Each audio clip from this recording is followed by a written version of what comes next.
আসসালামু আলাইকুম। নতুন একটি ভিডিওতে আবারও স্বাগত। আজ আমরা কানাডা বনাম সুইজারল্যান্ডের ম্যাচ নিয়ে আলোচনা করব। ম্যাচটি কখন শুরু হবে, হেড টু হেড পরিসংখ্যান, বর্তমান ফর্ম এবং লাইভ সম্প্রচারে বাংলাদেশে কীভাবে দেখা যাবে ইত্যাদি বিষয়ে।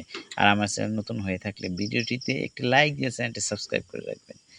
ম্যাচটি শুরু হবে বাংলাদেশ সময় 25 জুন রাত ১টায় কানাডার ভাঙ্কুভারের বিসি প্লেস স্টেডিয়ামে।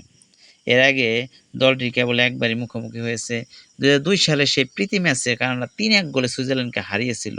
২০২৬ বিশ্বকাপে এই ম্যাচটি হবে তাদের প্রথম প্রতিযোগিতামূলক ম্যাচ। বর্তমান ফর্ম ২০২৬ বিশ্বকাপে গ্রুপ পর্বের শেষ রাউন্ডের এই ম্যাচে উভয় দলেই পয়েন্ট ৪, তবে গোল ব্যবধানে কানাডা পর্বের শীর্ষে এবং সুইজারল্যান্ড তৃতীয় স্থানে রয়েছে। বাংলাদেশে বিশ্বকাপের অফিসিয়াল সম্প্রচারের টেলিভিশন যেমন বিটিভি, টি স্পোর্টস, সময় টিভি এবং ডিজিটাল অ্যাপসের মাধ্যমে ম্যাচটি সরাসরি উপভোগ করা যাবে। এছাড়া ফিফা প্লাস ও টিভি স্পোর্টস নেটওয়ার্কগুলোতে লাইভ স্ট্রিমের সুবিধা রয়েছে। তো ভিডিওটি কেমন লাগলো জানাবেন। ধন্যবাদ সবাইকে।